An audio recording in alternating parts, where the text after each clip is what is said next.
오늘 제가 사회를 맡았습니다마는 또 제가 저를 소개하기가 좀 그래서 우리 이상원 교수님께 좀 소개를 부탁드렸습니다.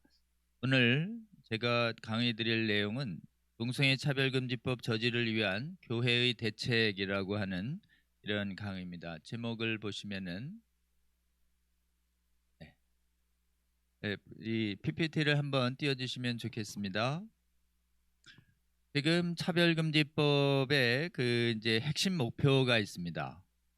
보시면 알겠지만 동성 성행위하고 성전환 행위, 사실 이 두 가지를 법으로 옹호 조장하고요. 나아가서 이제 옹호 조장하는 것에서 나아가서 이걸 성경적으로 반대를 하는 표현을 차별로 몹니다. 아까 말씀하신 것처럼 이제 악에 대한 혐오 표현을 법 위반으로 몰아서 이런 그 성경적인 진리를 가르치고 표현하는 걸 금지시키는 게 사실 핵심 목표입니다. 근데 이 차별금지법을 정당화하는 그게 이 차별금지법이 법이니까 이 법 하나 공부하는데 무슨 이렇게 많은 전문가들이 18명 또는 그 이상의 수많은 강의가 필요하냐 이렇게 이제 의아하실 분들이 계시는데 이 차별금지법은 이 차별금지법을 정당화하는 그 이데올로기들이 있습니다. 이념들이. 이 이념의 구현 수단으로서 이 차별금지법이 나온 것이에요. 그래서 이 단순한 법률 분야만 있는 것이 아닙니다. 그래서 차별금지법을 막는 것은 차별금지법을 정당화하는 사회 각 영역을 지배한 그 이 전문적인 그 거짓 학문들과의 싸움이 이 차별금지법을 막는 것이고, 또 이 차별금지법이 법제화된다는 것은 단순히 법률화의 문제가 아니라 사회의 그 모든 영역이 차별금지법을 정당화하는 이 이론들에게 점령당했다는 걸 의미합니다. 이 차별금지법을 추진하고 있는 전 세계의 혁명의 이름을 지금 학자들은 뭐라고 부르고 있느냐 하면 세계적 성혁명으로 부르고 있습니다. 이 글로벌 섹슈얼 레볼루션이라고 한, 지금 전 세계에서 지금 일어나고 있는 이 차별금지법 제정은 글로벌 섹슈얼 레볼루션의 과정에 있다라고 보셔야 됩니다. 그리고 이 세계적인 성혁명을 정당화하는 학문들, 그러니까 동성애를 정당화하고 성전환을 정당화하는 이런 학문들이 있는데, 우리 말씀해 주신 건 정신분석학이라는 의학의 굉장히 한 분야가 있습니다. 그리고 성과학이라고 하는 부분이 있어요. 또 심리학이라는 부분이 있는데, 이 부분 때문에 저희가 이번에 강의에서 정신분석학권이자 민성길 교수님 모셨고, 또 성과학에 대해서 좀 설명하실 수 있도록 또 김지연 약사나 또는 염한섭 원장 같은 의료 전문가를 모셨습니다. 그리고는 사실은 현재 또 사회과학의 측면에서 이른바 지금 사회과학, 사회학, 여성학 이런 부분에서 또 동성애 정당화 학문들이 많습니다. 그래서 이 부분에 관해선 사실 우리 쪽에 더 강사님들이 육성돼야 합니다. 저희가 이번 시즌 1에서는 우리 여성학권위자인 현숙현 교수님 모셨지만 더 많이 좋은 강사님들 발굴해서 또 여러분에게 사회과학적 측면에서의 이 동차별금지법의 위험성에 대한 강의도 준비하도록 하겠습니다. 그리고 무엇보다도 수많은 언어 조작을 통해서 동성애를 정당화하는 언어들을 만들어내고 그 언어들을 법률에 넣어놓습니다. 대표적으로는 성별 정체성, 젠더라는 개념, 성소수자라는 개념, 그 다음에 사회적 약자라는 개념, 이런 것들이 또 성적 지향, 이런 부분들이 곳곳에서 동성애를 또는 성전환을 법제화를 정당화하는 수많은 용어들이 만들어지고 있습니다. 그 용어를 무심코 쓸 때 우리가 동성애 정당화 이론에 그 흡수하게 되는 결과가 있습니다. 이 언어학의 부분에 대해서도 전문 강사님이 나와주시기를 바라고 있고, 이번에는 여성학과 언어학 둘 다의 관점에서는 현숙경 교수님께서, 그리고 무엇보다도 지금 법률 분야에서 나섰기 때문에 이제 이번에는 시급하게 이 법률 쪽의 강사님들이 좀 많이 배치를 했습니다. 그래서 이 법학의 측면에서는 헌법학의 이론가인 음선필 교수님하고 헌법의 실무가인 1호 강사인 안창호 대법관님이 재판관님이 강의를 했고, 또 실무적으로 이 동성애 반대 운동을 오래 해온 실무 법률가 입장에선 저와 지영진 변호사가 좀 담당을 하기로 했고, 또 이 차별금지법의 해외의 사례에 관한 실태에 대해서는 외국 변호사인 전윤성 변호사와 그다음에 이 형법 학자이신 이상현 교수님께서 이 부분을 맡아주시기로 했습니다. 그리고 각종 문화와 기업 이런 부분 측에서는 우리 기업에 있어서의 부분에 있어서 한정화 중소기업 전 청장님, 장로님을 좀 강사로 준비했고, 또 퀴어 신학에 대해선 우리 이상원 교수님, 그리고 이 부분을 목회적 관점에서 기도운동의 관점에서 시민운동의 관점에서 풀어내기 위해서 길원평 교수님, 박한수 목사님, 이용희 교수님 같은 분들을 저희가 강사진으로 모셨고, 특별히 전반적인 사상의 측면에서 이 부분이 얼마나 위험한지에 대해서는 우리 김승규 장로님을 강사로 모셔서 지금 당초의 강의는 8회로 하려고 했는데 한 강의 더 연기돼서 9회 강의로 연결되도록 저희가 첫 번째 이 차바 강좌를 준비를 했습니다. 어쨌든요, 지금 왜 차바 강좌의 강사진이 이렇게 포진됐는가를 여러분에게 설명드리기 위해서 그렇습니다. 이 방송 보시는 성도님들과 국민 여러분들께서는 야, 이게 차별금지법 법조문만 알아서 되는 것이 아니구나. 이 법조문을 뒷받침하고 있는 사회의 각 영역에 전문 학문들까지 반성경성과 반국가성을, 위험성을 인식하는 것이 우리가 차별금지법을 바로 아는 것에 공부할 분야구나. 이걸 좀 인식해 주시기 위해서, 아니 뭐 대학도 아닌데 이렇게 많은 강의를 해, 이렇게 생각하시는 분들이 있을까 봐 제가 좀 설명을 올리게 됐습니다. 여러분, 저희가 이 각 분야에서의 강의는 사실은 1시간 정도만 준비됐는데요. 각 강사마다 그 강의가 각 강사님마다 또 사실은 몇 시간씩을 또 풀어내야 할 정도로 사실은 내용과 깊이가 있습니다.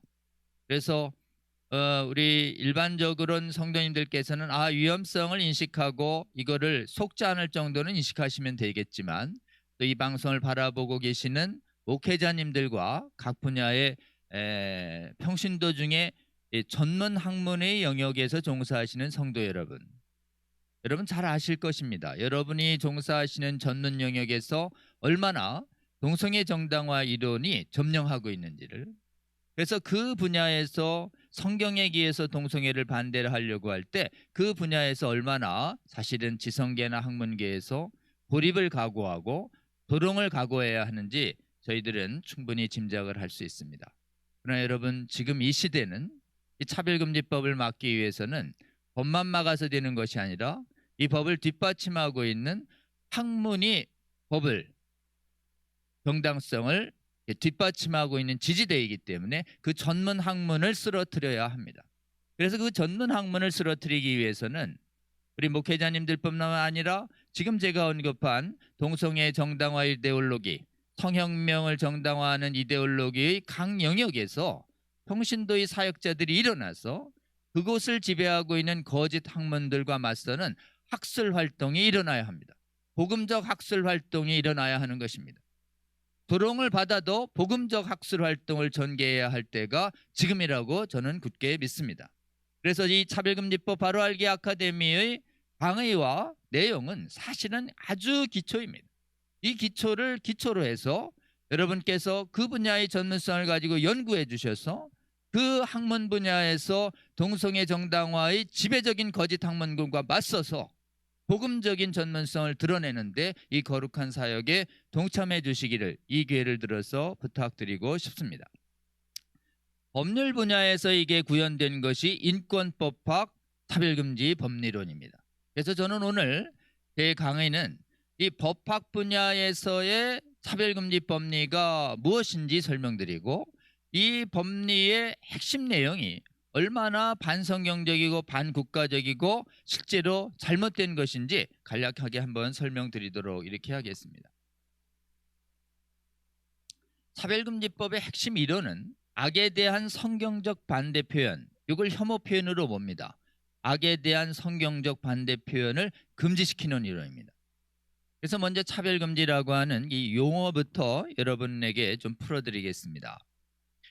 이 성경에서는 차별금지가 사람에 대한 차별금지라는 말이 성경에 나옵니다. 그래서 기독교인들 그럼 차별하자는 거냐라고 얘기할 때 여러분 대답 안 하고 말문이 막히지 마시고 우리는 성경에 의해서 차별을 반대한다 이렇게 당당히 얘기해 줘야 합니다. 제가 여기 지금 성경을 좀 언급을 해놨어요. 여러분이 차별이라는 말을 성경을 치면 저런 성경 문구가 뜹니다. 로마서도 뜨고 골로새서도 뜨고 야고보서도 떠요. 특히 믿음으로 구원받는데 헬라인 유대인 차별이 없다는 말이 로마서 골로새서 나오고 야고보에는 사람을 차별하지 말라고 아주 분명하게 나오고 있습니다. 그러니까 성경의 차별을 하지 말라는 말은 사람을 차별하지 말라는 게 성경의 핵심이에요. 그리고 성경은 사람은 차별하지 않지만 인간의 행동은 철저하게 나눕니다. 선인지 악인지 거룩한지 아닌지 경건한 건지 불경건한 것인지 정의로운 것인지 불의한 것인지 행위는 철저히 구별 배제 차별합니다. 이 행위를 차별하는 걸 차별이라고 안 하고 이거를 구별이다 분별이다 이렇게 용어를 분리해서 씁니다. 근데 차별금지법은 어떻게 되어 있냐면 겉의 모습은 법조문에는요 성경하고 똑같이 개인과 집단 이거 사람이거든요. 사람과 사람들 이 사람들에 대한 분리구별 제한 배제 이게 뭐 차별이란 뜻이죠. 이걸 못하도록 법 3조는 그렇게 돼 있습니다. 성경하고 법조문은 똑같아요. 그런데 실제는요. 법조문의 실제는 법의 실체는 조문에 있는 게 아닙니다. 법의 실체는 실제 해석 적용에 있어요. 실제 해석 적용은 어떻게 하냐면 차별금지 사유가 23가지 있는데 그중에서 지금 반성경적인 문제가 되는 것은 동성애를 의미하는 성적 지향, 성전환을 의미하는 성별과 그다음에 성별 정체성 개념 그 이외에 확대 해석하고 있는 게 사상과 종교인데요. 이 부분들에 대해서 성경에 의해서 비난하고 반대하는 혐오를 동성애자 또는 성전환자 또는 사상신봉자, 종교신봉자에 대한 비난 혐오한 것으로 똑같이 봐요. 다시요. 행위 비난을 행위자 비난과 동일시한다. 여기가 이 차별금지법리에 아주 숨겨진 무서운 의도입니다. 이 법리는 그러면 일반적으로 해석도 법 해석도 그렇게 하냐? 절대 그렇지 않습니다. 차별금지법만 그렇게 해석하는 것이에요. 일반적으로 법은 어떻게 해석하냐면 행위 반대와 행위자 반대는 전혀 다르게 봐요. 그래서 우리가 이제 말로다가 범죄하는 것 중에 하나가 사람에 대한 명예훼손과 모욕이 있는데요. 이 명예훼손과 모욕은요. 사람을 적시해야 됩니다. 저 사람은요. 또는 저 사람들은요. 뭘 해가지고요. 실제로는 뭐 또 옛날에 뭘 했대요. 뭐 과거에 범죄를 했대요. 과거에 뭐 간통을 했대요. 이렇게 사실을 말해서 명예훼손을 하는 건 그건 실정법 위반이에요. 그리고 모욕도요. 사람을 특별히 해서 그 사람들은 뭐 이를테면 쓰레기 같은 사람이야. 이렇게 모욕적인 표현을 했을 때 이게 모욕죄가 되는 거예요. 그러니까 행위자를 사람을 특정해서 했을 때 그러니까 성경하고 원리가 같죠. 그런데 일반적인 법리에는 행위는요. 의견 표현으로 봐요. 행위. 간통에 대해서 난 어떻게 생각한다.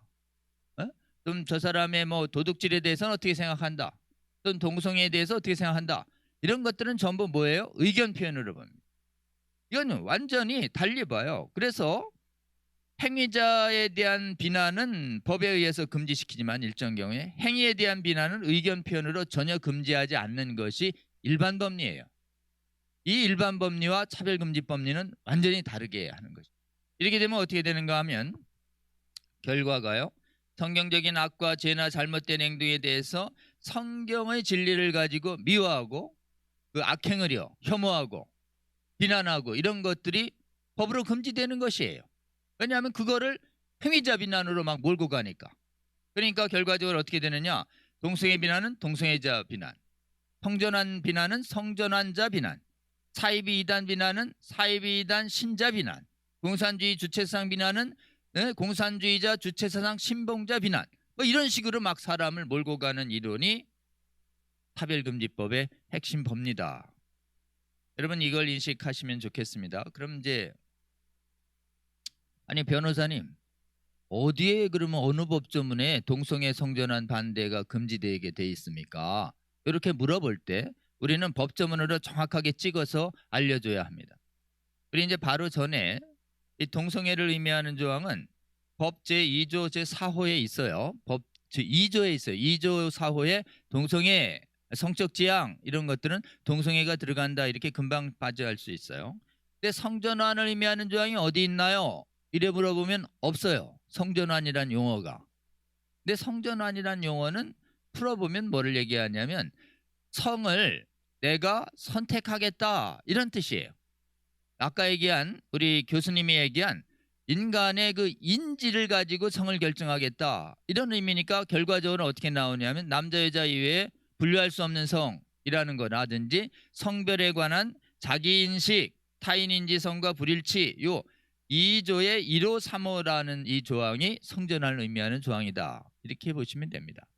그 다음에 이제 종교엔 사이비도 들어가고 사상엔 공산주의 주체성이 들어간다는 것은 이해하시겠죠. 자 그러면 동성애와 성전환을 반대한다는 조항이 어딥니까? 이럴 때 우리는 동성애와 성전환을 의미하는 조항을 볼 줄 알았어요. 그럼 반대한다는 건요. 반대한다는 표현은 그 바로 다음 3조에 나와요. 3조에 이렇게 돼 있습니다. 합리적 이유 없이 강령에게서 성별 등을 이유로 여기 똑같죠. 개인, 집단을 분리구별, 제한, 배제, 거부하거나 불리하게 대우하는 행위. 분리구별, 제한, 배제, 거부, 불리하게 다 그 말 같죠. 그냥 이 말들을 다 반대한다 이렇게 인식하시면 됩니다. 반대의 다양한 표현이에요. 반대의 다양한 표현. 여기 반대한다는 표현이 나오죠. 아니 근데 여기 법조문에 보니까 사람으로 돼 있잖아요. 아니 사람으로 돼 있어도 행위 반대를 사람 반대로 몬다니까요. 이게 이제 우리 차별금지법이라고 얘기했어요. 아니 변호사님 아니, 법조문에 멀쩡하게 사람으로 돼 있는데 해석을 그렇게 한다고 뭘 근거로 얘기하시는 거죠? 이렇게 여러분에게 반론을 제기할 때 여러분이 대답을 할 수 있어야 됩니다. 아니 법조문엔 사람 금지로 돼 있잖아요. 사람 차별 금지. 근데 왜 지금 행위 반대를 사람 반대로 몬다고 그렇게 막 주장하는 근거가 뭡니까? 이렇게 얘기할 때 우린 근거를 대야 합니다. 이 근거를 꼭꼭 숨겨놨어요. 제가 여기 화면에 나오죠? 이 두 가지 보고서를 여러분 들이대면 저 사람들이 이제 반론을 못 합니다. 국가인권위원회 2005년 조여울 보고서라는 게 있고 또 국가인권위원회에서 발행한 채택한 보고서 중에 2016년 책임연구자 홍성수 교수의 보고서가 있어요.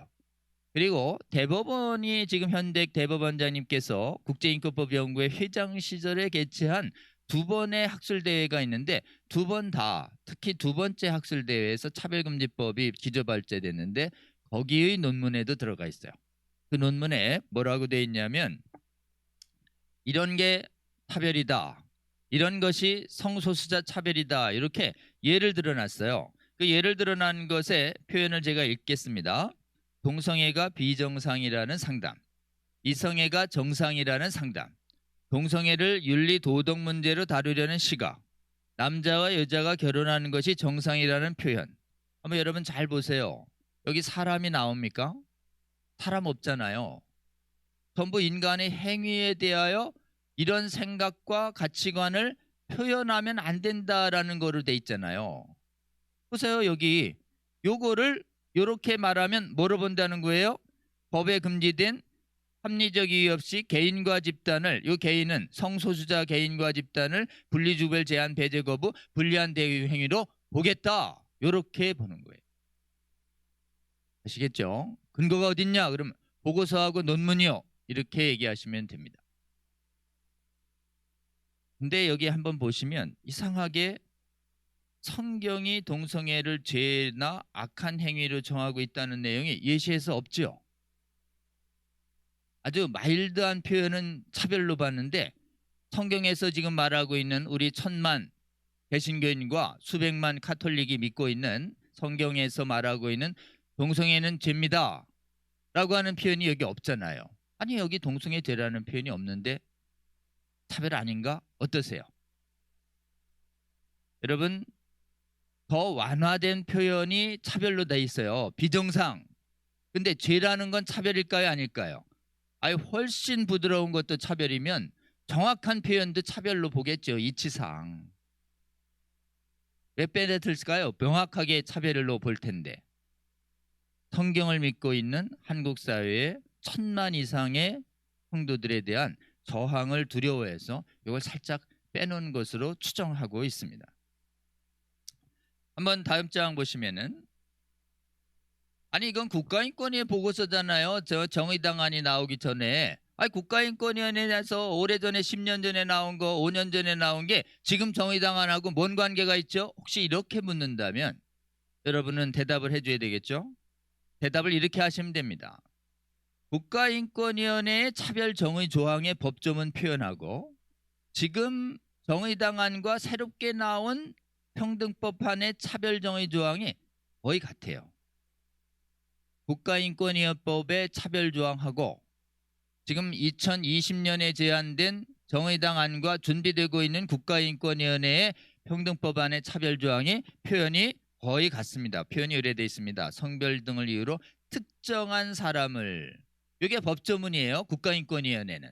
근데 이 특정한 사람을에 대해서 지금 정의당 안은 특정 개인이나 집단을 이렇게 풀어놓은 거예요. 똑같아요. 나머지는. 그러니까 이 보고서가 그 보고서하고 이 그 조열 보고서와 그 다음에 송성수 보고서가 이 법 해석하는데 동일하게 적용된다라고 얘기할 수 있는 근거가 여기에 있는 것입니다. 그리고 아까 얘기한 것처럼 순화된 표현 비정상이 차별이라면 직접적인 표현이 당연히 차별로 보는 것이죠. 아주 좀 지능적으로 성경 믿는 사람들의 경계감을 낮추기 위해서 발톱과 이빨을 탁 숨겨놓은 것이에요. 얼마나 지능적이고 사악한지 아시겠죠? 그 다음에 해외의 반동성애 설교의 탄압 사례는 무수히 많습니다. 차별금지법을 이렇게 추상적으로 적용해놔요. 그냥 어디에도 반동성애 설교하면 차별한다, 처벌한다 이런 조문이 법조문에 없습니다. 법조문엔 다 이렇게 돼 있어요. Anti-discrimination based on sexual orientation and gender identity. 그냥 이 지금 제가 영어 표현 썼는데 이게 영어 표현이 뭐냐면 성적 지향과 성별 정체성을 이루한 차별을 못한다. 요 표현만 있어요. 요 표현. 요 표현 가지고 반동성애 설교하는 건 이것에 디스크리미네이션에 해당된다. 이렇게 어떻게 해요? 해석해 버리는 것이에요. 인터프리테이션. 해석을 해버리는 것입니다. 지금 구체적인 예로 또 하나 예를 들면 최영애 국가위원회 현재 위원장님이십니다. 몇 달 전에 한국교회 총연합을 찾아왔어요. 그 자리에 저도 있었고 수십 명의 한교총 관계자들이 있었습니다. 그때 최영애 위원장이 반동성애 설교는 법으로 처벌 안 하겠습니다. 이렇게 얘기해서 제가 그 자리에서 이 보고서를 제시했습니다. 2005년 보고서와 2016년 보고서에 이런 표현, 비정상이라는 표현도 차별로 봤는데 동성애 반대 설교도 차별로 보시겠죠. 그러니까 이분이 약간 정색을 하시더니 침묵 후에 이렇게 얘기하셨어요. 동성애 반대 설교는요. 차별은 맞습니다. 차별은 맞고요. 이 2번이나 반복했어요. 그런데 처벌은 안 하겠습니다. 처벌은 제보자 불이익 이런 데만, 이분이 쓸 때의 처벌은 형사처벌만 얘기한 거예요. 실제로는 더 고통스러운 민사 책임, 행정 책임은 얘기 안 하면서 걱정 마세요. 아니 형사처벌 안 하고 그러면 엄청난 손해배상과 엄청난 이행강제금이 나오는데 걱정하지 말라는 말이 참으로 사실은 말이 안 되는 말인 것이죠. 그래서 어쨌든 지금 국가인권위원회와 이 정의당은 반동성애 설교가 내 영역이 아니니까 괜찮아요라는 설교를 이 메시지를 공영방송을 통해서 기회 있을 때마다 계속 얘기하고 있는 거예요. 그러니까 여러분 우리는 그 부분의 의도와 그 부분의 진정성을 한번 검토해 볼 필요가 있습니다. 조금 이따가 말씀을 드리겠습니다. 이게 뭔지에 대해서. 근데 도대체 왜 이렇게 동성애 반대 표현과 성전환 반대 표현을 법으로 못하게 해야 되느냐? 이유가 뭐냐? 이렇게 얘기하면 저쪽은 이렇게 주장합니다. 아니 동성애를 옳다고 하는 사람들과 동성애를 행하고 있는 사람들 앞에서 아니 동성애 자꾸 죄라고 얘기하면 그 사람들이 기분이 좋겠어요? 그분이 고통스럽지 않습니까? 그렇게 정신적 고통을 주면 됩니까? 사람한테 서로 평화롭게 살아야지. 이 논리를 얘기하는 거예요. 정신적 고통 주면 안 된다는 거예요. 그래서 이 정신적 고통을 매개로 해서 표현을 하지 마라, 이렇게 주장을 합니다. 그러니까 사람들이 딱 듣고는 사람이 육체적 고통도 고통이고 정신적 고통도 고통이니까 정신적 고통은 주지 말아야지. 맞는 말 같은데? 이렇게 해가지고 이 차별금지법을 지지하는 사람들이 그냥 무지기수로 늘어나고 있는, 서양이 다 속는 이유가 뭐예요? 이 정신적 고통 주지 마라는 말이 그럴싸하게 보이기 때문에 그렇습니다. 우리 법조문에도 정신적 고통 주지 마라는 표현이 있느냐? 있어요. 들어왔어요. 이번에 여기 보시면 정의당 법안 3조 1항 4호에 보면 특정 개인에 대하여 적대 모욕적 환경을 조성하는 등 정신적 고통을 주는 행위, 이게 들어온 거예요. 이 정신적 고통을 주는 행위가 네가 말로 정신적 고통을 주면 이 법으로 처벌하겠다, 이런 뜻이에요. 국가인권위법은 아주 더 노골적으로 전했어요. 평등법안은 2조의 7호에 괴롭힘 이렇게 해놓고서 괴롭힘의 정의를 정신적 고통 주는 행위, 적대 모욕 환경 조성, 수치심, 모욕감, 두려움을 야기시키는 행위, 멸시, 모욕, 위협 등 부정적 관념의 표현 행위, 선동, 혐오적 표현 행위, 이런 걸 소위 다 혐오 표현 금지 조항들이 있습니다. 다 그럴싸해 보이는데 이게 앞에 사람일 때는 괜찮아요. 사람에게 사람을 모욕하고, 이 명예훼손 모욕에 해당되죠. 그러니까 사람과 사람들에 대한 모욕, 멸시 이런 건 다 지금 이 법 없이도 형법으로 금지된다고요. 다시요.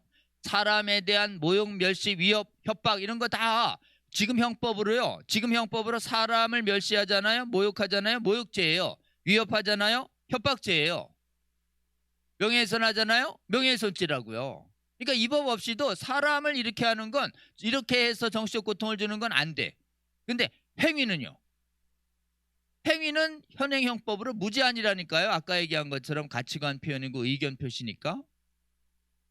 근데 이 사람들이 가치관 표현을 사람 모욕으로 둔갑시키는 것이에요. 네, 여러분 이 부분에 대해서 다시요. 사람을 하는 건 형법으로 문제되지만 대화와 토론과 언쟁 과정에서 누구랑 대화하고 나서 정신적 고통 느끼는 경우 많죠. 가치관과 생각이 다른 사람하고 한참 대화하고 나면 정신적으로 불편하잖아요. 고통이죠. 정신적으로 좀 불편하고 고통 느꼈다고 해서 전부 말을 하지 말라고 하면 뭐가 문제가 될까요? 표현의 자유나 진리 규명을 불가능해져요. 그래서 인간이 대화 과정에서 가치관을 표현하는 과정에서 일어나는 다소의 정신적 고통, 아주 또 심각한 정신적 고통도 대화 과정에서는 명예훼손이나 모욕이 아닌 한 금지할 수가 없습니다. 이 가치관의 표현을 금지하는 행위가 되면 제일 첫 번째 강의 때 우리 안창호 재판관님 말씀하신 것처럼 이 가치관의 표현을 금지하잖아요. 정신적 고통을 가한다고. 가치관이나 사상의 표현의 자유 보장 원칙이 침탈돼요. 불편해도 고통스러워도 사상은 자유롭게 표현해야 된다. 이것이 사상의 자유시장 이론이에요. 이 사상의 자유시장 이론을 해야 기본적으로 서로 타당한 논거와 부당한 논거들이 서로 자유시장에서 경쟁하면서 부당한 논거들은 사라져가고 타당한 논거들은 다수의 진리를 얻어가면서 진리 규명이 가능하죠. 이거를 자유롭게 보장하는 것이 자유민주주의의 기초예요. 기초 중에 기초. 만약 이거를 특정한 거는 절대 비판하거나 절대 부정적 표현을 얘기하면 안 된다. 이렇게 되면 하나의 절대적 가치관을 국가가 강요하는 결과가 돼서 그게 뭐냐면 헌법재판소의 결정이에요. 여러분 이 헌법재판소의 표현을 기억하세요. 하나의 절대적 가치를 법으로 강요하면 자유민주주의 최대의 적인 전체주의다. 자유민주주의 최대의 적이다. 이 표현이 헌법재판소 결정이에요. 그리고 전체주의적 독재, 이건 제 의견입니다. 전체주의적 독재. 이걸 전체주의적 독재라고 하는 것입니다. 다음 장 넘겨되면요. 만일 이 차별금지 법리에 따라서 동성애 성전환, 옹호지지만 허용되고 반대 비난이 금지되면 결국은 동성애 독재가 되고 성전환 독재가 되고, 그리고 사입이 그다음에 위험한 사상에 대해서 그대로 사실은 위험성을 다른 사람들이 인식이 불가능한 것이에요. 전문성이 없는 사람들은. 그러니까 이 사람들이 이거 정확하게 찬반 내용을 듣고 내가 올바로 선택해야 되는데 옳다는 얘기만 듣고 위험한 얘기를 못 들으니까 사실은 국민의 올바른 선택권이 침해되는 것이고, 올바른 선택권이 침해되니까 국민들은 이 위험한 동성애 성전환 그리고 종교와 사상의 폐해에 그대로 노출되는 것이에요. 이것만으로도 사실은 차별금지법을 반대할 아주 충분한 이유가 됩니다. 그럼 이런 독재성을 인식하면은 깨어난 이성과 양심 국민들이 압도적으로 차별금지법을 반대합니다. 혹시 이 차별금지법 반대운동 하시다가 많은 분들이 고통스러워하시는 것이 이거 교회만 하는 것이 아닌가? 국민들은 아무리 얘기해도 차별금지법 좋아할 것 같은데, 이렇게 오해하시는 분들이 있을까 봐 제가 드리는 말씀입니다. 차별금지법이 가지고 있는 의견 표현의 자유 침탈 문제, 관점의 통제 문제, 사상의 자유시장 침해 이론 문제, 표현의 자유 박탈 문제를 그대로 말하잖아요. 그래서 의견 표현도 못하게 하는 법입니다. 입에 아주 재갈을 물리는 법이에요. 이렇게 얘기하면 대부분의 국민들이 차별금지법을 반대합니다. 뭘 근거로 그렇게 얘기하시나요? 이렇게 얘기할 때 제 경험을 말씀드릴게요. 2년 전에 10월달 27일이에요. KBS 심야 토론에 차별금지법 이래 치시면 유튜브에 지금 동영상이 올라와 있습니다. 거기에 이제 저하고 진중권 교수님, 그 금태섭 의원님, 그리고 이현주 의원 4명이 차별금지법에 대한 토론을 했어요. 제가 그때 갑자기 토론자로 불려가서 기도하는데 복음과 성경을 말할 수 없어서 뭘 말해야 될까 이러다가 이 부분만 집중 얘기하기로 했습니다. 그래서 계속해서 동성애를 반대할 자유를 보장해야 되고, 동성애에 대한 피해를 말할 자유를 줘야 되고, 동성애와 성전환은 유전이 아니며 전환할 수 있고, 이걸 그대로 말해서 국민들의 선택권을 도와야 됩니다. 이렇게 얘기하니까 진중권 교수하고 금태섭 위원은 이 동성애 독재론자들이었어요. 타고납니다. 그러니까 선택할 수 있다는 말은 하면 안 됩니다. 바뀐다는 얘기하면 큰일 납니다. 에이즈도 얘기하면 안 됩니다. 그건 사람들이 정신적 고통을 느끼는 것이에요. 그래서 지금 제가 얘기한 정신적 고통을 이유로 해서 이 차별을 반대를 법으로 처벌해야 된다는 주장으로 시종일관 달렸어요. 그러니까 시종일관 쟁점이 뭐였냐면 이거였어요. 동성애 반대와 동성애자 반대를 동일시해 그 정신적 고통을 주장하는 분들과 동성애 반대 자유를 보장하고 동성주의 전체주의 독재론이 되기 때문에 반대한다라는 주장이 시종일관 달렸습니다. 혹시 아직 유튜브 못 보신 분들은 여기 유튜브에 있어요. 찾아보세요. 현재 2년 동안 보신 분이 전국에서 8만밖에 안 돼요. 뭐 아주 유명한 먹방, 소위 먹방, 패션, 뭐 음악 이런 거는 막 며칠 사이에도 수십만, 수백만, 천만 이상 가는데, 이토록 중요한 문제에 대해서 국민들이 이거 끝까지 보시는 분이 이 정도의 숫자인 것이에요. 그러니까 여러분, 우리가 이 방송을 보시는 성도 여러분들이 사실은 이 부분에 대해서 오피니언 리더가 되실 수 있는 분들이 제가 보기에는 정확하게 수십만이 인식해도 한국의 여론이 바뀔 수 있다는 걸 이걸 보면 알 수 있습니다. 근데 이 영상을 끝까지 보신 분들은요, 댓글이 4,400개 달렸는데 한번 댓글도 쭉 보세요. 물론 뭐 토론 태도에 의해서 찬반을 얘기하시는 분들도 있지만 내용을 잘 보면, 아니 국민들이 한번 생각합니다. 국민들 중에 과반이 동성애를 반대해요. 그럼 국민 과반을 범법자로 모는 법입니다. 제가 그랬거든요. 누가 찬성하겠어요? 동성애를 옹호하는 분들도 반대의 자유는 보장해야 된다는 생각을 가지고 있는 사람들이 있어요. 독재론을 갖고 있지 않는 분들이 있다고요. 그게 누구냐? 현재 대법원장님이요. 김명수 대법원장이 국회 통과할 때 나는 동성애를 동성애자를 차별은 반대합니다. 동성애에 대해서 기본, 그리고 차별도 반대하지만 반대의 자유도 보장해야 된다고 봅니다. 반대의 자유를 보장하는 순간 차별금지법을 지지 안 한다는 뜻이에요. 그런 분들도 많거든요. 그러니까 이게 이 뭐 나오니까 벌써 이 댓글로 보시면 그러니까 여러분 어떻게 되세요? 이 방송을 보시고 교회 바깥의 일반 국민들을 설득할 때 이 생각의 표현을 자유롭게 해야 되고, 아니 가치관의 표현 과정에서 이 다수의 정치적 갈등이 있죠. 그걸 다 정치적으로 우리가 대화를 어떻게 합니까? 수많은 친구들과의 대화나 사적 대화나 직장에서의 대화나 이런 중에 사람을 멸시하지 않고도 생각이 다르다는 이유로 대화하고 나면 부하 직원들도 상사랑 일하는 방법에 대해서 생각이 다르면 정신적 고통을 느끼는 것이고, 상사도 똑같이 정신적 고통을 느낍니다. 부하가 지금 얘기했는데 맑게 못 알아듣고 계속 자기 고집하면 상사도 정신적 고통을 느껴요. 부부간의 육아의 방법을 놓고도 계속 대화하다가 정신적 고통 많이 느낍니다. 그럴 때마다 차별금지법 들이대서 차별범으로 몰아서 처벌하면 사회가 어떻게 되겠습니까? 그러니까 가치관의 표현의 자유를 법으로 처벌하지 않는데 왜 차별금지법은 가치관을 표현의 자유를 뺐느냐, 이렇게 얘기하면 우리는 일반인들의 압도적 다수의 지지를 얻을 수 있다, 이런 것을 여러분 인식하시면 좋겠습니다. 그럼 한번 보겠습니다.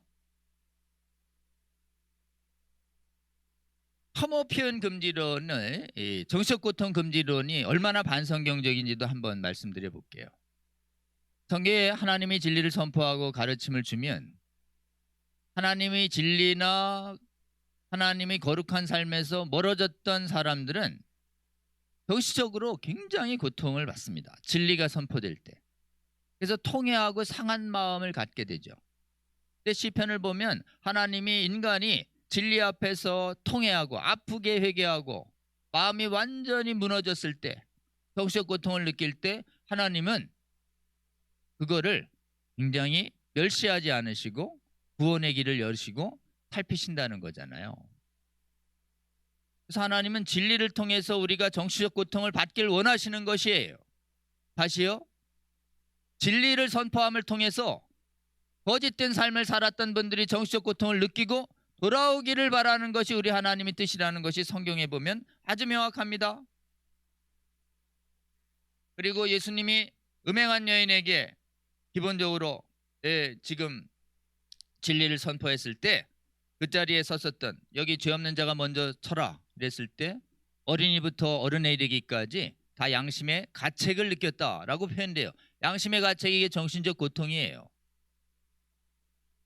그럼 예수님이 오셔서 똑같은 말을 동성애자 앞에서 했다면 그럼 예수님은 어떻게 해요? 음행한 여인의 성적 지향을 놓고 차별한 것이 되는 거예요. 그러니까 예수님을 차별금지법 위반 범법자로 모는 악법이라니까요, 이 법이. 그러니까 우리 반대해야 될까요, 안 반대해야 될까요? 성경에 기해서 우리는 반대해야 할 줄로 굳게 믿습니다. 더 나아가서요, 진리를 표현하고 가르치는 데서 오는 이 정신적 고통은요, 구원에 이르는 회개라고도 표현될 수 있습니다. 고린도후서에 보세요. 구원에 이르는 회개. 구원에 이르는 회개가 정신적 고통 없이 되겠습니까? 결국은 정신적 고통 주지 마라 이러면 회개시키지 마라 이런 뜻인데, 회개시키지 마라 이러면 구원을 하지 마라는 말로 똑같잖아요. 그러니까 우리 차별금지법이 뭐예요? 사람의 영혼 구원을 막는 무시무시한 반성경적법이다라는 것이 아주 분명해지죠. 이 정신적 고통 논리에 속으면 안 됩니다. 사람을 적시했을 때 정신적 고통 안 돼요. 이게 정죄예요. 근데 진리를 선포했을 때 오는 정신적 고통은 다른 것이에요. 그러니까 사람을 차별하고 모욕했을 때의 정신적 고통 금지, 진리를 선포했을 때 오는 정신적 고통 허용, 무조건 허용. 이걸 분명히 구별해야 되는데 교묘하게 이걸 섞어가지고 진리 선포까지 못하게 하는 것이니까, 이 논리의 상당 부분 교회 지도자들과 교회 바깥의 사람들이 동성애 반대하는, 저희 반대하는 운동에 대해서 아주 매도하는 논리가 이렇습니다. 동성애 반대는 동성애자 정죄래요. 성소수자 혐오라고 막 봅니다. 그래서 제가 이렇게 이 김혜자 의원 발제자로 나섰을 때 이 지금 사회의 신문들과 상대방 진영은 성소수자 혐오자를 발제자로 몰았다고. 제가 강의를 여러 번 합니다마는 강의 중에 제 강의 처음부터 끝까지 다 들으셔도 동성애자와 성전환자를 모욕 혐오하는 발언을 한마디도 찾으실 수 없을 거예요. 다만 동성애나 성전환이 반성경적이라고 반대하고 비판하는 의견은 받으실 수 있어요. 볼 수 있어요. 이걸 막 동일시하는 거죠. 이 정죄론으로 몰고 가는 거예요. 여러분, 이 주장에 흔들리는 성도님들이 꽤 있어서 조금 드립니다. 음행한 여인을 보면서 이 정죄와 죄인에 대한 사랑이 뭔지 예수님이 말씀하셨죠. 음행한 여인 성전에 왔을 때 돌로 치라고 그랬을 때 바리새인들이 예수님이 일어나셔서 죄 없는 자가 먼저 쳐라 얘기하고 다 쫓아낸 다음에 여인에게 이런 말씀하시죠. 나도 너를 정죄하지 아니하노니 가서 다시는 죄를 범하지 말라. 여인아, 정죄는 안 하는데 음행은 죄다. 그러니까 하지 마. 이렇게 부드럽게 말하셨을 수도 있고, 여인아, 음행은 죄야. 이렇게 단호하게 말하실 수도 있습니다. 여러분, 진리를 선포할 때 이렇게 온유하고 부드럽게 말해야 진리고, 진리를 단호하고 세게 말하면 싸납게 얘기하는 게 정죄고, 그렇습니까? 이런 말하는 표현의 사나움과 단호함과 또는 부드러움은 절대 본질적인 게 아니에요. 전달 과정에서 부드럽게 거짓말하면, 온유하게 거짓말하면 거짓말이 진리가 되나요? 아니죠. 여러분, 전하는 방법에 있어서의 강약과 온유의 표현은 이게 완전 비본질적입니다. 실제로는 핵심은 내용이에요. 그리고 내용을 볼 때 정확한 진리를 선포할 때 부드럽게 말할 때가 있고 단호하게 말할 때가 있는 것이에요. 베드로가 예수님의 십자가를 반대할 때 사단아 물러가라 라고 얘기하시는 예수님의 말씀은 사단아 물러갔으면 좋겠다 이렇게 부드럽게 얘기하지 않았을 거라고 저는 보는 것이에요. 그때 아주 단호하게 말씀하시는 거예요. 다른 복음을 전하는 자 저주받을지어다라고 사도 바울이 다른 거짓 교사들을 얘기할 때는 굉장히 단호하게 말하고 있는 것이죠. 여러분, 그래서 우리가 진리를 선포할 때 부드럽게 말하든 강하게 말하든 문제는 그것이 진리냐 아니냐가 중요한 것이지 그 말을 싸납게 말하냐 세게 말하냐 온유하게 말하냐 부드럽게 말하냐 이거야말로 실제로는 손가락으로 달을 가르쳤는데 손가락을 보는 행위라 마찬가지다라고 할 수 있는 것입니다. 그러니까 우리가 동성애 반대자를 동성애를 반대하는 것을 여러 대중교 앞에서 단호하게 얘기하든 또 개인적으로 부드럽게 얘기하든 실제로는 문제는 단호하든 부드럽든 내용이 진리가 명확하게 선포되는 것이 더 중요하다라고 우리 말씀드릴 수 있습니다. 정죄는요, 나는 의인, 네가 죄인 이런 것이 정죄예요.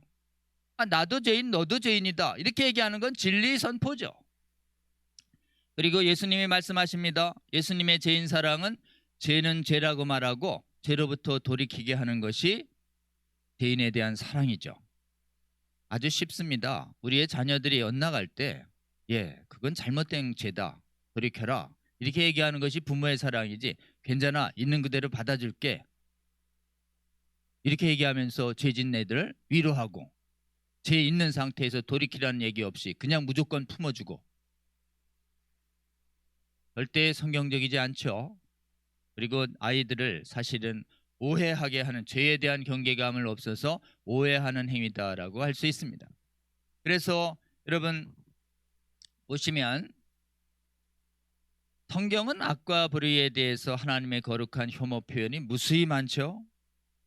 아까 이상원 교수님 얘기하셨습니다. 동성애에 대해서는 가증하다는 표현이 이게 토에바라는 가장 강력한 혐오 표현이라고요. 그래서 하도 세상에 혐오 표현하지 마라 하고 얘기하니까 악에 대한 혐오 표현도 막 못하는, 혐오라는 말 자체를 못 쓰는 이렇게 얘기하는. 네, 여러분, 차별금지법 반대 운동은요 악에 대한 정당한 혐오를 회복시키는 운동입니다. 그러니까 우리는 동성애를 혐오합니다 이렇게 당당히 말할 수 있어야 됩니다.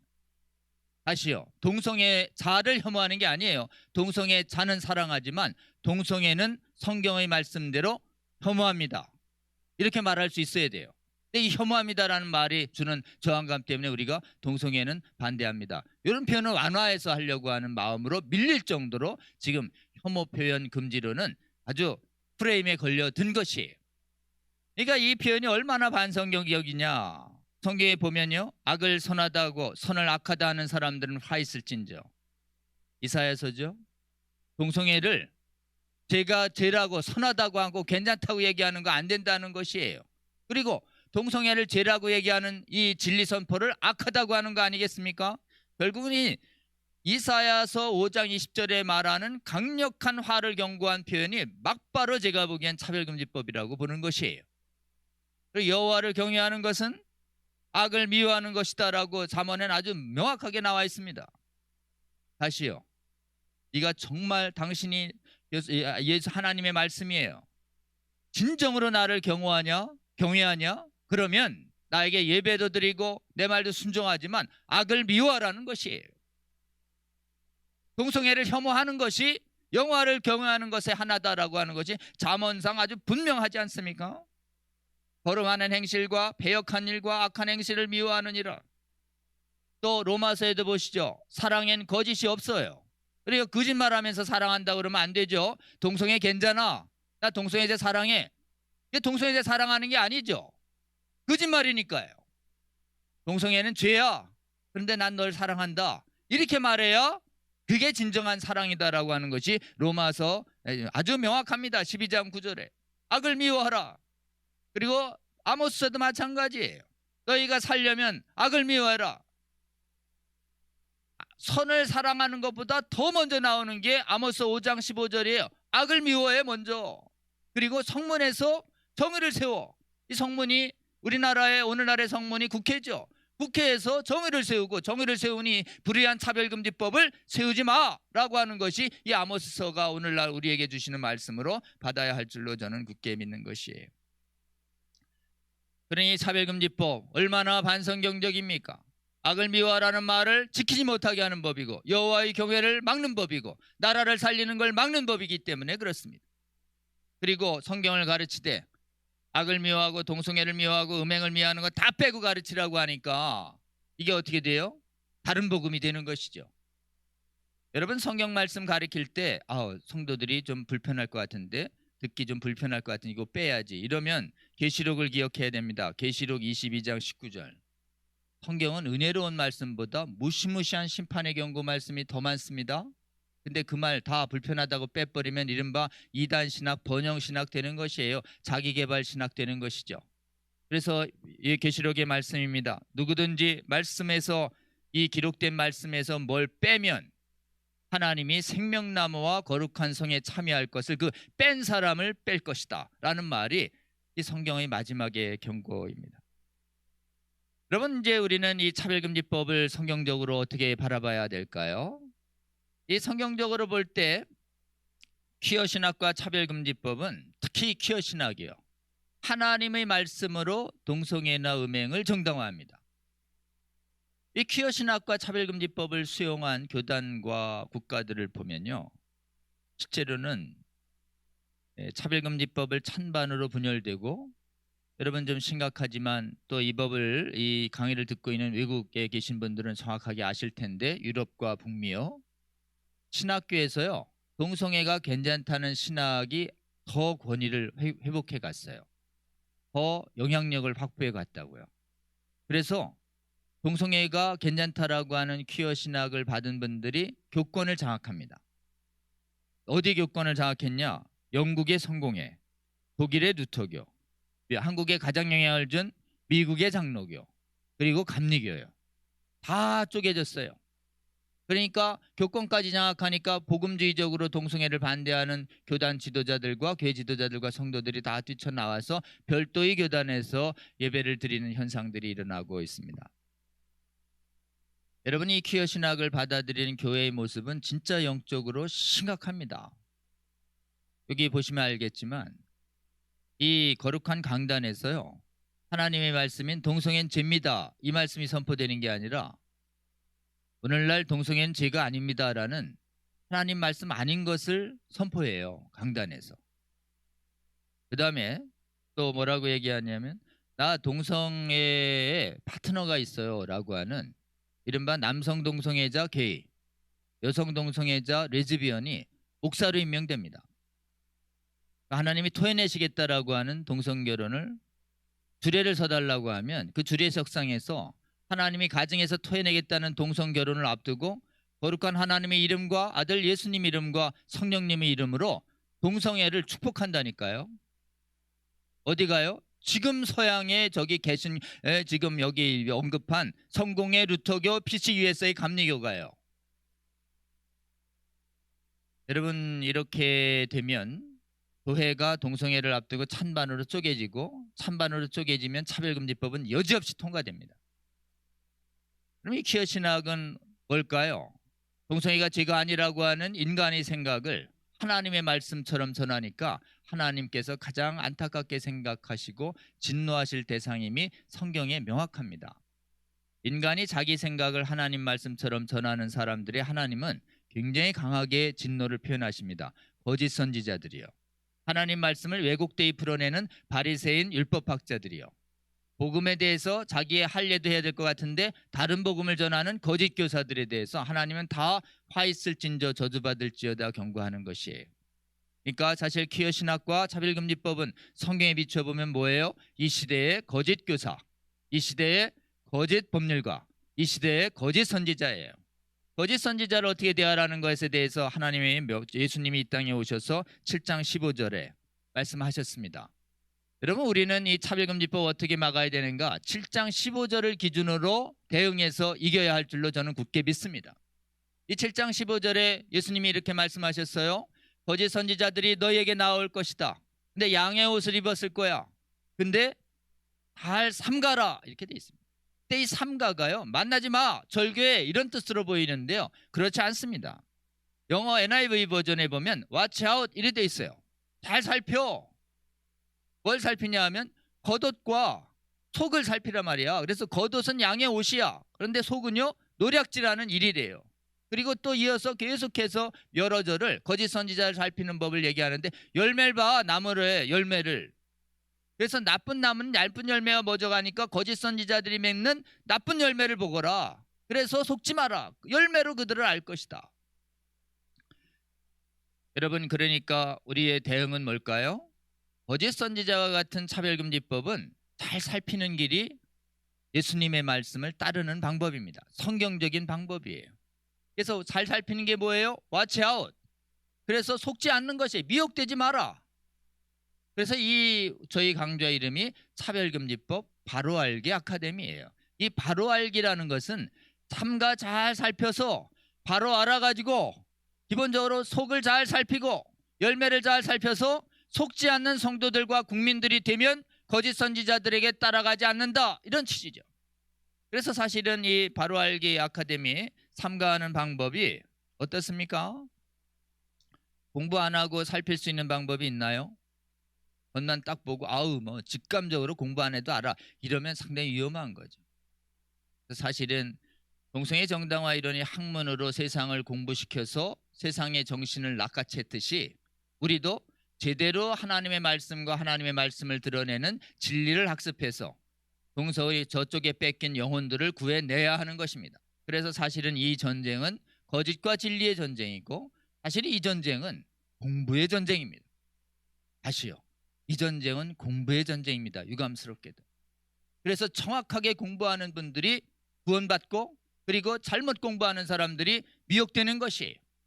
근데 사실은 이 차별금지법이나 차별금지법을 정당화하는 학문들이 하도 세상적인 사람들이 이해하기 좋게 화려하게 그럴싸한 이론으로 되어 있기 때문에 세상 사람들이 부지불식한에 잘못된 공부를 하고 넘어가고 있기 때문에 우리는 어떻게 해야 될까요? 그것에 맞서서 그것에 저항해서 지금 차별금지법을 성경의 지식에 기해서 바로 하는 이 아카데미를 응급처방식으로 하고 있는 것입니다.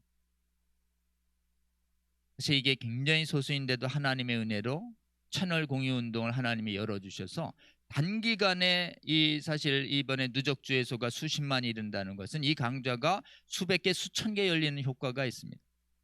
여러분 이번 기회에 다시 한번 부탁드리는데요.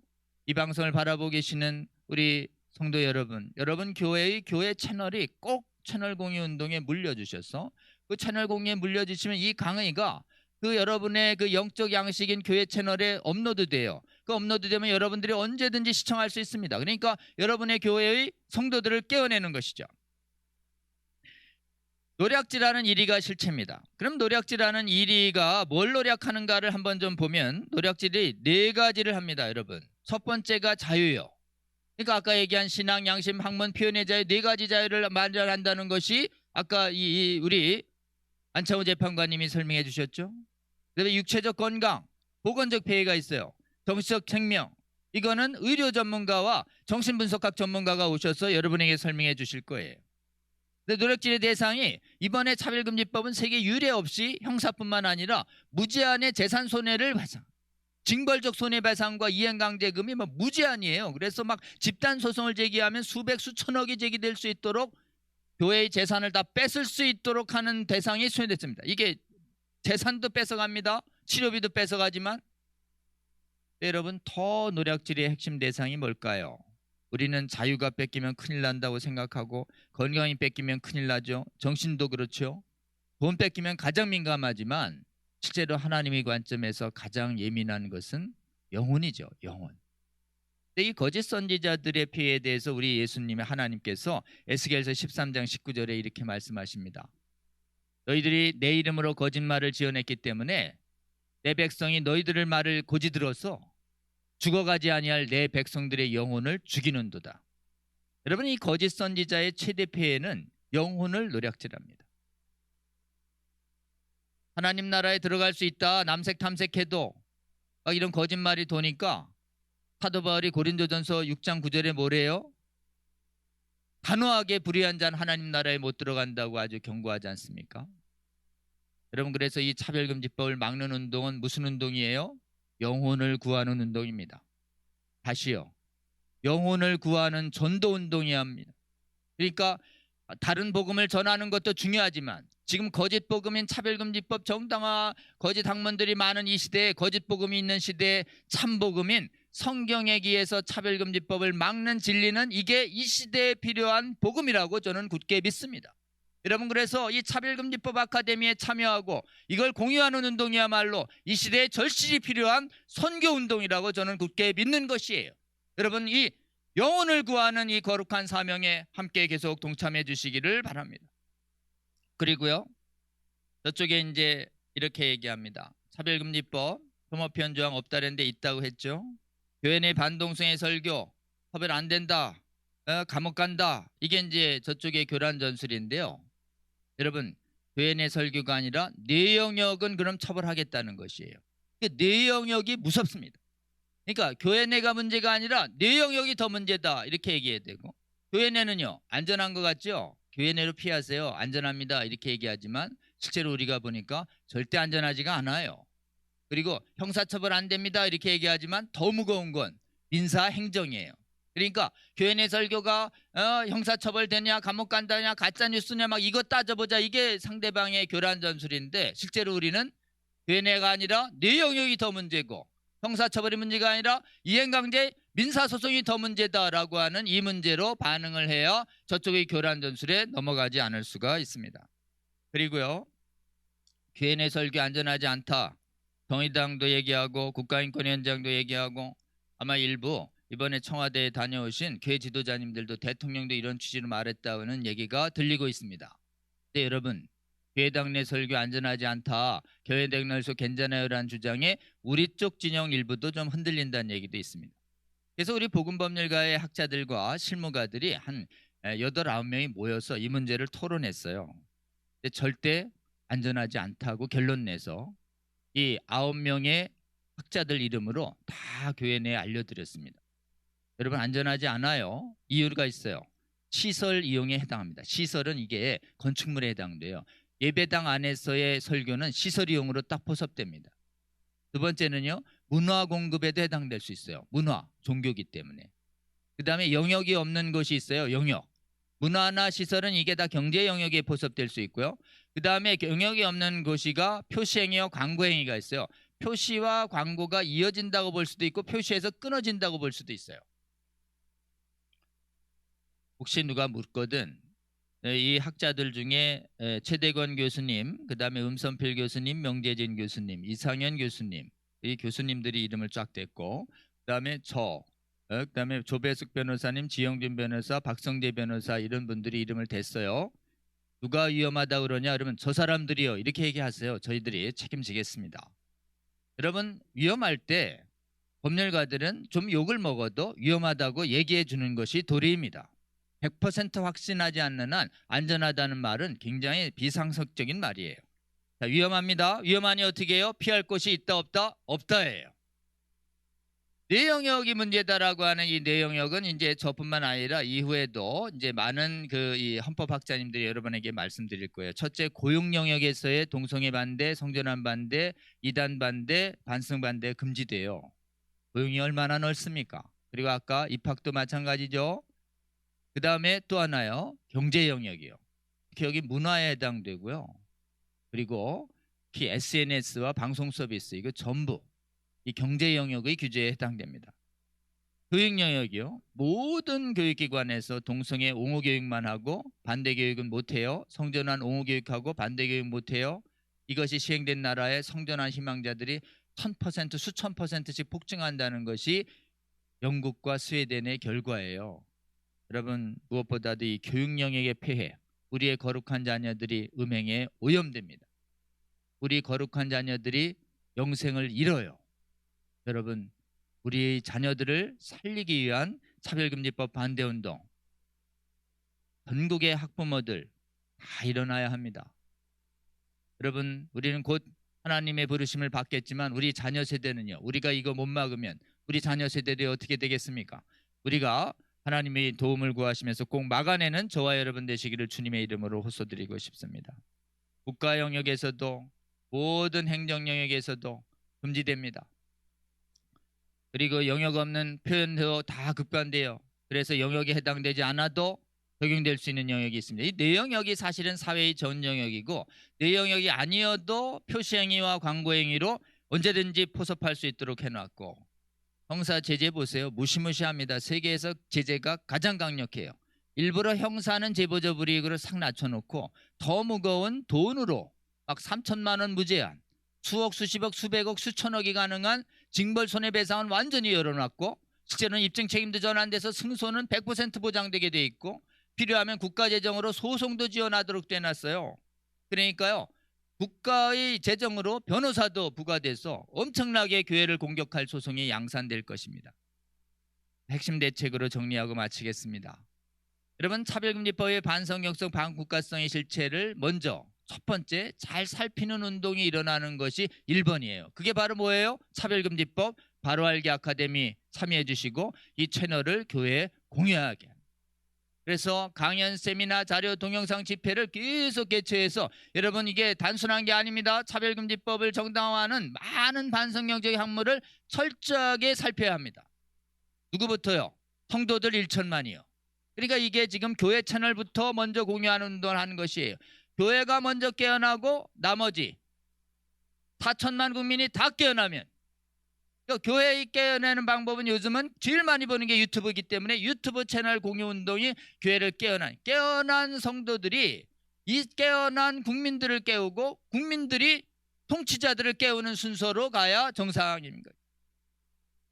결정권은 제가 보기엔 국회의원이 가졌지만 여러분 기회 있을 때 여야의 기독의원들 위해서 기도해 주시되 이걸 깨어내는 힘은 성도들이 있다. 특히 5번이요. 단기적으로는 국회에서 저지하는 게 목표지만요. 장기적으로는 동성애 정당화에 오염된 학문들을 싹 씻어내야 됩니다.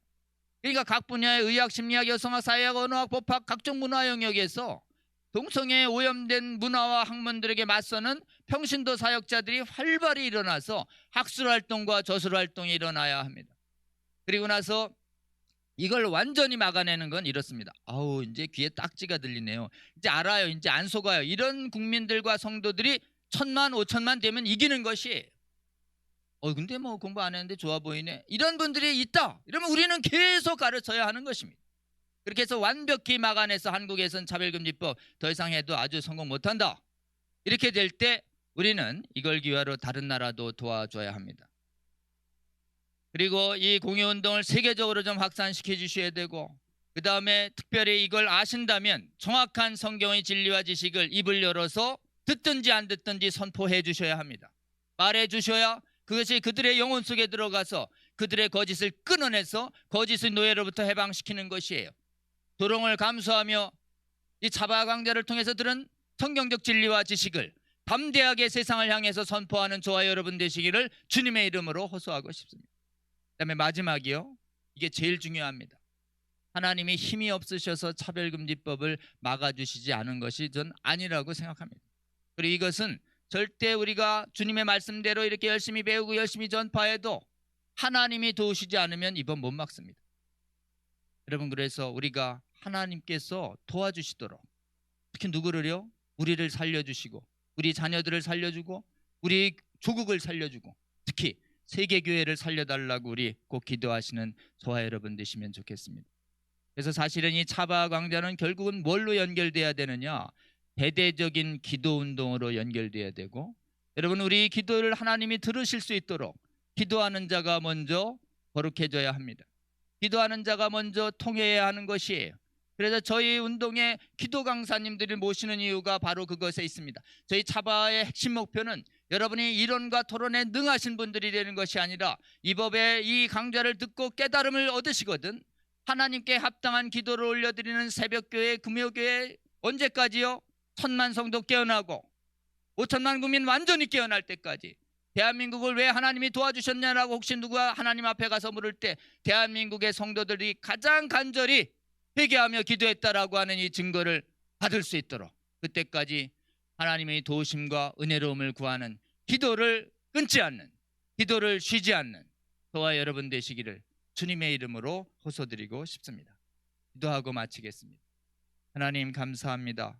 한국의 이 차별금지법 바로 알기 아카데미 강좌 열어주시고 하나님 이렇게 짧은 시간에 수많은 성도들 7시간 시청하고 또 저장해서 시청할 수 있도록 채널 공유운동 열어주셔서 감사합니다.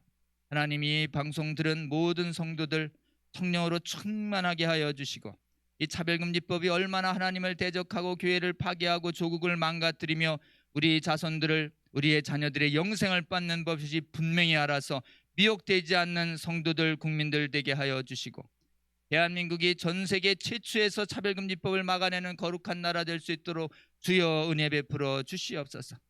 그래서 전국 방방곡곡에서 주의 도우심을 구하는 기도회가 끊이지 않게 일어나도록 도와주시며 저희들이 주님의 도우심으로 차별금지법 성공적으로 막아내는 국가 되어서 이 차별금지법의 폐해를 철폐시키려고 하는 해외의 국가들과 이 법을 막으려고 하는 수많은 해외의 교회들과 국가들까지 돕는 하나님이 거룩한 제사장 나라의 사명까지 감당하는 조국교회 성도들 될 수 있도록 주께서 저희와 동행하여 주시며 은혜 베풀어 주시옵소서.